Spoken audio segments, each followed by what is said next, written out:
આજ સવારથી સતત ચર્ચાનો વિષય બન્યા છે દિલ્હીના મુખ્યમંત્રી, કારણ કે દિલ્હીના મુખ્યમંત્રી રેખા ગુપ્તાને રાજકોટના એક વ્યક્તિ દ્વારા અચાનક લાફો મારતા મામલો ગરમાયો છે। લાફો મારનાર રાજકોટના વ્યક્તિ હોવાનું બહાર આવ્યું છે, પણ શું કામ લાફો માર્યો, કેવી રીતે સીએમ સુધી આ વ્યક્તિ પહોંચ્યો, તેની વિગતે વાત કરવી છે। નમસ્કાર, BS9 TV ન્યૂઝમાં આપની સાથે હું ભગવતી વિશાવડિયા। દિલ્હીના મુખ્યમંત્રી રેખા ગુપ્તા આજે સવારે પોતાની કેમ્પ ઓફિસમાં લોક દરબાર કરી રહ્યા હતા, ત્યારે અચાનક એક શખ્સે તેમના પર હુમલો કરી દીધો। જે પ્રમાણે સૂત્રો માહિતી આપી રહ્યા છે તેની વાત કરીએ તો આરોપી બૂમો પાડતો આવ્યો અને મુખ્યમંત્રીને લાફો ઝીકી દીધો અને ગાળો પણ ભાંડી હતી। ત્યારબાદ ઘટના સ્થળે અફરાતફરી મચી ગઈ। જોકે બાદમાં પોલીસે તરત જ હુમલાખોરની ધરપકડ કરી લીધી છે અને આ મામલો પૂછપરછ સુધી પહોંચી ગયો છે। જોકે હજુ સુધી આ હુમલો કેમ કરવામાં આવ્યો તે વિશે કોઈ કારણ સામે નથી આવ્યું, પરંતુ આ ઘટનાને મુખ્યમંત્રીની સુરક્ષામાં થયેલી મોટી ચૂક માનવામાં આવે છે। નોંધનીય બાબત છે કે આ ઝપાઝપીમાં રેખા ગુપ્તાને પણ ઈજા થઈ હતી। હુમલાની ખબર સામે આવતા જ રાજકીય વર્તુળોમાં પણ ખળભળાટ મચી ગયો હતો। દિલ્હીના ભાજપ અધ્યક્ષ વિરેન્દ્ર સચદેવાએ ઘટનાની આકરી નિંદા કરી છે અને તેણે લોકતાંત્રિક પ્રક્રિયા પર હુમલો કર્યું હતું। લાફો મારનાર રાજકોટનું હોવાનું જ્યારે બહાર આવ્યું ત્યારે રાજકોટના રાજેશ સાકરિયાના માતા તથા પાડોશીઓની પ્રતિક્રિયા સામે આવી છે। સમગ્ર મામલે તેમના માતાની પ્રતિક્રિયા આવી છે, તે શું કહી રહ્યા છે તેના પર નજર કરીએ। અને રિક્ષા હલાવે છે, અહીં રિક્ષા હલાવે છે, કોઈ પાર્ટીમાં ઉજ્જૈન કરે છે, પછી કે હું દિલ્હી જાઉં છું, એના પપ્પા કે દિલ્હી કેદી આવીશ તું, તો કે હું દિલ્હી સૌ કુતરા માટે ગયો છું, બીજું કાંઈ શબ્દ ન બોલ્યો। કોઈ પાર્ટીમાં છે, કઈ એક પાર્ટીમાં છે, રાજકીય પાર્ટીમાં છે કે રાજ્ય પાર્ટીમાં તો એ કોઈ નહીં, તો અમને ખબર કાંઈ કહે જ નહીં કોઈ પક્ષમાં છે, પક્ષમાં ઉભા આ વિડીયામાં આવ્યું હતું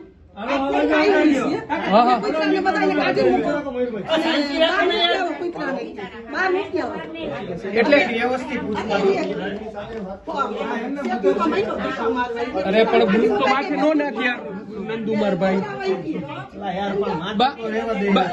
ભાઈ કૂતરા પ્રેમી હતા, એટલે કૂતરાનું કારણે શું કેશો? કૂતરાનું છે અને કૂતરા ગાયનું એવું બધું ચકલાન શહેરનું ઈ જ કામ કરે। ગાયની કુંડલી ધોઈને પાણી પાય, લીંબુ નાખે, રોટલા પડ્યા હોય ગામ શેરીના બધાને રોટલા લઈ જાય, બરાબર। હા ઈ જ કામ। એટલે દિલ્હી શું કામ ગયા કઈ ખબર છે તમને?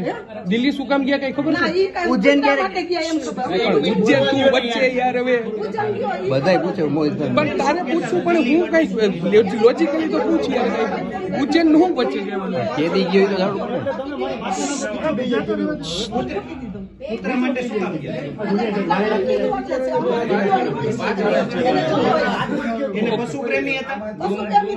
એટલે તમને દિલ્હી જવાનું શું કીધું તમને? દિલ્હી ક્યાંથી ફોન આવ્યો તો? છેલ્લે ક્યારે આવ્યો ફોન હમેથી કર્યો કે તું કેદી આવવાનો છો, તો કે હું દિલ્હી ગયો, કે દિલ્હી શું તું તો ઉજ્જૈન ગયો તો નહીં, તો કે હું સકલા ઓલા કુતરા માટે ગયો છું, કે બીજું કાંઈ ન બોલ્યો, ફોન મૂકી દીધો। બેન કઈ પાર્ટીમાં છે દીકરો? કઈ પક્ષમાં છે કે પક્ષમાં કઈ રાજકીય રીતે જોડાયેલો છે કે રાજકીય પાર્ટીમાં કઈ જોડાયેલો છે? વચન ના કરે, એના રામાયણ મોઢે તો મહાભારત મોઢે બધું એના લગ્ન થઈ ગયા છે?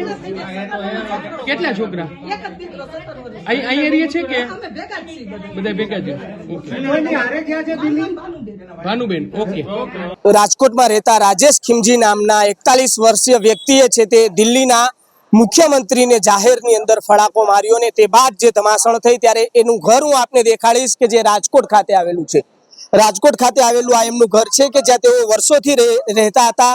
કઈક ઘટના એવી હતી કે તેમના માતાજી સાથે જ્યારે વાત કરવાના પ્રયત્ન કર્યા ત્યારે એવી વાત જાણવા મળી કે જે તેમના દીકરા હતા કે જેમના રાજેશ દ્વારા જે ફડાકો મારવામાં આવ્યો છે તેને સૌથી વધુ છે તે શ્વાન સાથે પ્રેમ હતો ને તેને લઈને જ જે અત્યારે ધમાસણ ચાલી રહી હતી, જે રાજકારણ જે રીતના ચાલી રહ્યું હતું ને જે શેરીમાં રહેતા કૂતરાઓને લઈને તેમને દૂર હટાવવા માટે થઈને જે ફેસલાઓ લેવાઈ રહ્યા હતા, ત્યારે તેમને એ વાતને લઈને ખૂબ જ દુઃખ થયું હતું ને તે બાદ તેઓ દિલ્હી જવા નીકળ્યા હતા ને ત્યારે દિલ્હી જવા નીકળ્યા ત્યારે ખાસ કરીને જે રીતના ત્યાં ગયા બાદ છે ત્યાં ઘટનાને અંજામ આપ્યું હતું, ત્યારે તેમના જે પાડોશી છે જે વર્ષોથી તેમની પડોશમાં રહે છે તેમની સાથે વાત કરીશું। કેટલા વર્ષથી આપ અહીંયા રહો છો? અમે 17 વર્ષથી અહીંયા રહી છીએ। કેવો સ્વભાવ છે એનો રાજેશભાઈ? એનો સ્વભાવ તો સારો છે, પશુ પ્રેમી છે ને પછી દર મહિને ઈ ઉજ્જૈન જાય છે ને અહીંથી અમે શેરીની બધાની રોટલી વધે ને ઈ અમે એને ઈ લઈ જઈને ત્યાં ગાયોને ખવડાવે. અહીં કેવડાવાડીમાં મંદિર બનાવ્યું છે ને કૂતરાને દૂધ પાય, પશુ પ્રેમ બહુ છે. આપના તો મિત્ર હશે, આપ બાજુમાં રહો છો. ઈ કોઈ સાથે શેરીમાં કોઈ આવે ઘરે હોય તો ઘરમાં જ રહે, ડેલી બાર કોઈ સાથે બોલવાનું નહીં, ચાલવાનું નહીં, કાંઈ નહીં. પછી વયા જઈને અત્યારે પોલીસ આવી હતી, તેમના પરિવારજનોને લઈ ગઈ છે. એના મમ્મી એક જ છે, બીજા તો કોઈ હાજર નથી. એના પત્ની છે ઈ એમના બેનની ઘરે અમદાવાદ ગયા છે, એ હજી 1:30 વાગે પહોંચવાના છે.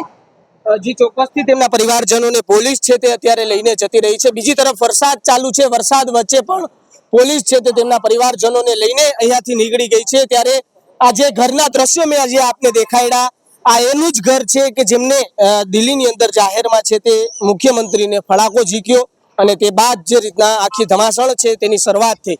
ત્યારે વધુ અપડેટ છે તે અમે આપને સીધા જ અહીંયાથી આપતા રહેશું. આપ પણ અમારી સાથે જોડાયેલા રહેજો.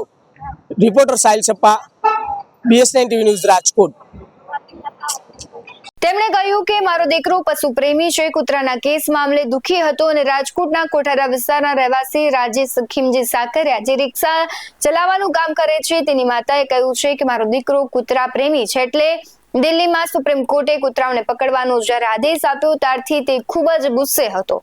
સમાચાર સાંભળતા જ એ ઘરમાં બેડ પર હાથ મારવા લાગ્યો હતો. આ મામલે જ મનમાં ઘાર રાખીને તે દિલ્હી રવાના થયો હોવાનું ચર્ચાઈ રહ્યું છે. ત્યારે રાજેશ સાકરિયાના ઘરે પોલીસ પહોંચી છે. દિલ્હીમાં સીએમ પર થયેલા હુમલા બાદ રાજેશના રાજકોટના ઘરે પોલીસ પહોંચી ગઈ. પોલીસ દ્વારા રાજેશ સાકરિયાની ક્રિમિનલ હિસ્ટ્રી ચેક કરવામાં આવી છે.